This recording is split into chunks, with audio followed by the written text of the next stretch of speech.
Well, why would you be talking about? Hey. Hello. Hi. It's YouTube. such a pleasure to be with you, YouTube. Yes. Wow. Love you guys. I like this camera. I really do. Yes, I can see you. Yeah. No, are you shimmying over here? Yes, Okay.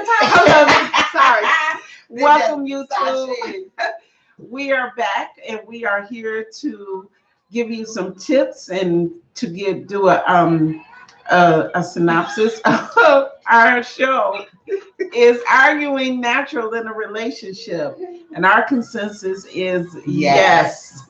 It is. So we share some things, some tips and tricks, some things to help you in your relationship to keep you from disliking each other. Mm-hmm. We want everyone to love one another. So just some ways to have a healthy and loving relationship. So we're going to kick it off with some tips. And Supernova. Nova in the house. She's here. She's live today. So, grow up. You don't have to win every argument to get satisfaction or to get peace of mind in your relationship. It's not about winning. It's about hearing each other and listening to each other and loving on each other. So, my point said, disagreement or argument means you're not ignoring that person. So when something happens, address it. Don't ignore your partner. Don't put your partner in a headspace when that person is not feeling loved or not feeling wanted or he's not being heard. His voice is not being heard. He's not being listened to. You don't want to be in that headspace. So stop and listen and allow the conversation to flow. Be honest. Be frank. Stay on topic. And most of all, do not take it personally. Argument is healthy. Stay on topic. Arguing helps you and me to know each other, to know our moods, to know what's bothering us, because it comes out. And as I say, the Gondoliers got it. Stephen King. It does come free. Argument comes less and less frequent as you get to know your partner, is and who dislike. Poor communication brings disgruntled relationship that leads to divorce. Communicate honesty. Honesty is the best policy. And that's what I have on today. Thank you. You're welcome. One of the points that they had on bustle.com was arguing helps you and your partner to grow. A good thing about arguing is that you get to grow from it. One of the ways is you have triggers. You know what sets you off. You know what you should know or what sets your partner off. Talk about those particular things. You get information from the arguing if you're listening to what your partner is saying or your partner is listening to what you're saying. So we want to have healthy communication, healthy relationship, and we want healing to be there. Not for you and your partner, for whoever it may be that you're getting into the arguments, with. And it's not good to do it, not constantly, every week, every couple of days, and you're going around repeating the same thing over and over and over again. Somebody's not paying attention to what the other person is saying. So be mindful of each other and still do it in love.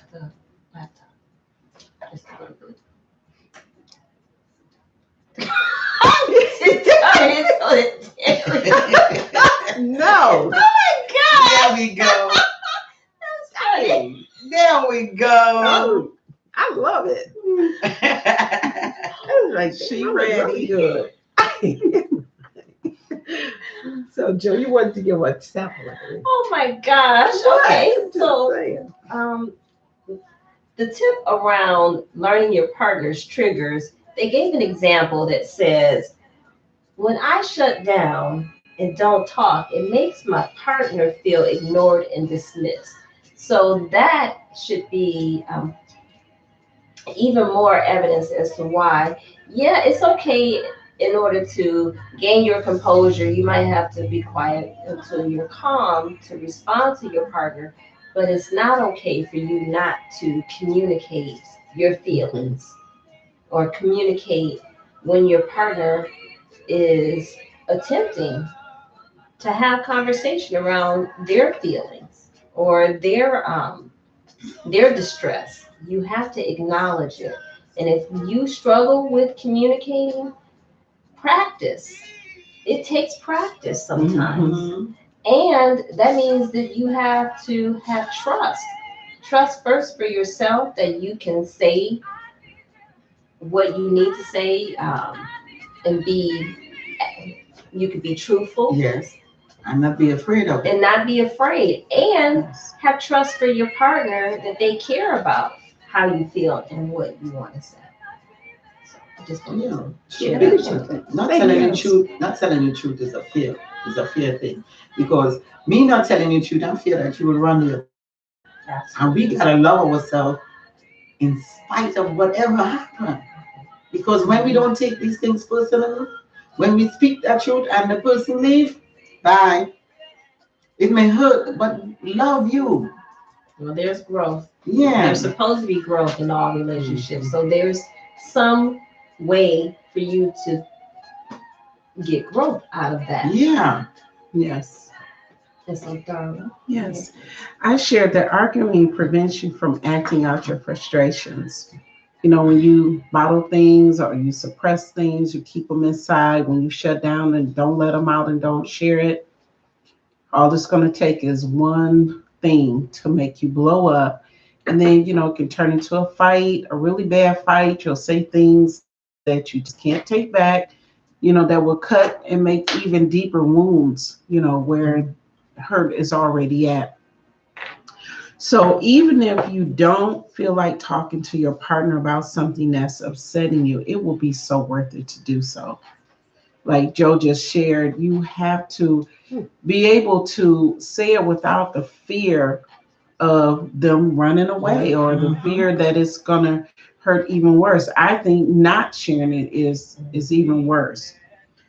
Voice your concerns. When you don't, it leaks out in other ways like being abrupt, being dismissive, and being rude. Talk it out in an honest, frank, and respectful way. Dialogue is the solution. Silence causes the problems to continue. So if you keep it in and you just go on, and as if nothing has happened, it really has. And you're keeping it bottled inside. And soon it's going to blow up. It's going to leak out, as it says, in other ways that are not going to be positive. It's not going to be loving, and it's not going to be healthy. So if you value yourself in your relationship, I think that's something that we definitely need to Yeah. work on and be mindful of in our relationships, because love is the root of all healing. Yes, it is. And so my points also come from the same article on bustle.com. And this is actually a quote from one of the experts, Courtney Watson, which is a sex therapist. And she says, loving and compassionate conflict, that is exactly what an argument or disagreement should be. Loving and compassionate conflict. Communicate your frustrations and your needs. So this is an opportunity for you to do that. And it says, arguing does not have to be malicious and cruel. Remember, we're talking about love relationships. So where does malicious and cruel enter into that? It doesn't. Yeah. That's not love. And that's not conducive to staying together. So also, it says that disagreements create disrespect. And this is really key. Disagreements create disrespect, which grows into dislike. which leads to divorce. Mm. Dislike is the best producer of divorce. And can you imagine that a disagreement that continues to not allow you or your partner to express your needs, you grow to not like that person. Yeah. Mhm. You believe that you don't matter. You start to think that you don't matter. And in the end, that can ruin a relationship. So it's very important to communicate your needs. And it says, argue in a loving, constructive manner. That's the key that we've been trying to get across with all of these tips. And I think that was the summation of that article. And I totally agree. You need to argue from a place of love. Mhm. Yes. You gotta follow the argument. Pono, pono, pono. Pono. Oh, follow the argument. Oh yes, in this space of the Love Healing Room, at all times, we are blowing love up Yes. at all times. Yes. We spreading love. Every topic that we bring to you is about how we could be more love. Absolutely. Yes. That's what the world needs loud. Is Love, love, sweet sweet love, not our voices. Yes. So thank you for joining us. We hope that you will join us again here next week, same love channel, immediately following our Facebook show. So like us, subscribe, and share us with your friends. Have a watch party. Go over on Facebook and have a watch party. And invite your friends and, put some dialogue in the chat. So, because we do go back and we watch and we love to hear and see your comments. Well, So, remember the call-in line. oh yes. And so you can also call in at 248-289-5882. You can always reach out to us on our website, lovehealingroom.com. We're on YouTube, Instagram, lovehealingroom.com. Here on YouTube, Love Healing Room, and as well as Facebook, is Love Healing Room. Love Healing Thank Room. you. Yes, at Gmail. Yes, the email. The email. Yes, our email is lovehealingroom@gmail.com. So anytime you may want a one-on-one with either one of us, we can certainly set aside the time to speak with you, and we would love to do so. So anytime, reach out to us. We love you. We love And we you. thank you for being with us. And with that, we're going to say good night and namaste. Namaste.